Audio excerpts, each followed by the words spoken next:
ओम की उत्पत्ति कहाँ से हुई? कुछ मान्यताओं के अनुसार की उत्पत्ति शिव के मुख से हुई।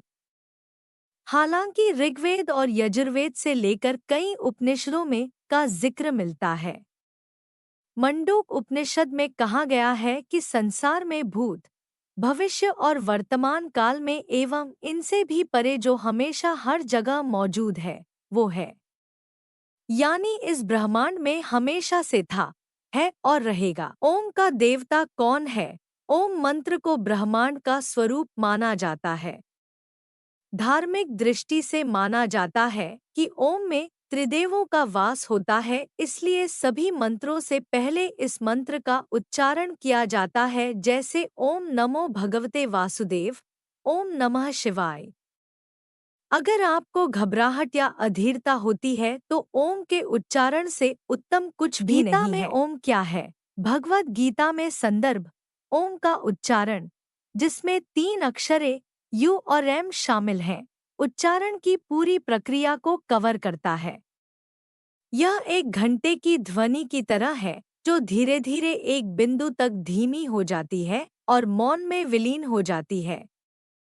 जो ओम को प्राप्त कर लेता है वह पूर्ण में विलीन हो जाता है। हिंदू धर्म में ओम का क्या अर्थ है? हिंदू धर्म में ओम का महत्व। ओम को अक्सर हिंदू धर्म के प्रमुख प्रतीक के रूप में जाना जाता है और कहा जाता है कि यह वह मौलिक ध्वनि है जिससे ब्रह्मांड का निर्माण हुआ। कहा जाता है कि 3 अक्षर एवं 3 प्रमुख देवताओं की त्रिमूर्ति का प्रतिनिधित्व करते हैं: ब्रह्मा, निर्माता, विष्णु, संरक्षक। ओम शब्द का रहस्य क्या है?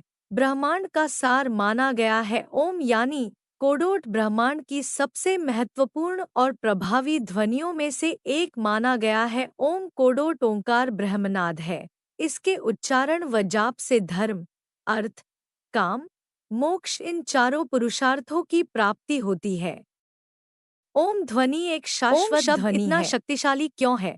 ओम के उच्चारण से आत्मिक शांति मिलती है जो मानसिक तनाव को कम करती है। ओम के उच्चारण से ध्यान और धारणा में सुधार होता है। ओम के उच्चारण से शारीरिक और मानसिक तनाव कम होता है। ओम के उच्चारण से हमारी आत्मा को शक्ति मिलती है जो हमें जीवन में सफलता प्राप्त करने में मदद करती है। वैज्ञानिक अर्थ क्या है? ओम क्या है? अर्थ समझाया। ऐसा माना जाता है कि भौतिक सृष्टि के अस्तित्व में आने से पहले मौजूद प्राकृतिक ध्वनि ओम की प्रतिध्वनि थी, इसलिए इसे ब्रह्मांड की आवाज कहा जाता है और यह सभी की आवाज है। ओम शब्द की उत्पत्ति कैसे हुई? कुछ मान्यताओं के अनुसार की उत्पत्ति शिव के मुख से हुई। हालांकि ऋग्वेद और यजुर्वेद से लेकर कई उपनिषदों में का जिक्र मिलता है। मंडूक उपनिषद में कहा गया है कि संसार में भूत, भविष्य और वर्तमान काल में एवं इनसे भी परे जो हमेशा हर जगह मौजूद है, वो है। यानी इस ब्रह्मांड में हमेशा से था, है और रहेगा। ओम का वास्तविक अर्थ क्या है? उत्तीन या ओंकार परमात्मा, ईश्वर, उस एक के मुख से निकलने वाला पहला शब्द है जिसने इस संसार की रचना में प्राण डाले। ओम की 3 मात्राएं हैं: अकार, उकार और मकार, जो प्रकृति के 3 गुणों को बताती है। ओम सिर्फ एक पवित्र ध्वनि ही नहीं, बल्कि अनंत शक्ति का प्रतीक है। शब्द 3 अक्षरों से मिलकर बना है। ओम का मतलब होता है उत्पन्न होना, उ का मतलब होता है उठना यानी विकास और म का मतलब होता है मौन हो जाना यानी कि ब्रह्मलीन हो जाना। शब्द इस दुनिया में किसी न किसी रूप में सभी मुख्य संस्कृतियों का प्रमुख भाग है। मंत्र की साधना करने के लिए साधक को ओम मंत्र सिद्ध करना होगा। यदि यह मंत्र सिद्ध हो गया तो साधक जो चाहे वह पा सकता है, उसके लिए कोई भी काम नामुमकिन नहीं। कुंडलिनी शक्ति जागरण में भी इसके उच्चारण का महत्व विशेष माना जाता है, क्योंकि ओम की शक्ति से ही मूलाधार, स्वाधिष्ठान, मणिपुरी, अनाहत, अज्ञेय और शास्त्र चक्र खुल जाती है। इन चक्रों को खुल जाने के बाद साधक आत्मज्ञानी बन जाता है। उसको भूत, भविष्य, वर्तमान में जो भी घटना वाला है उसका पता चल जाता है। उसके पूरे शरीर में एक अलौकिक शक्ति आ जाती है। ओम एक ऐसी ध्वनि है जिसमें सारी दुनिया ए जाती है। ओम से बाहर कुछ भी नहीं है।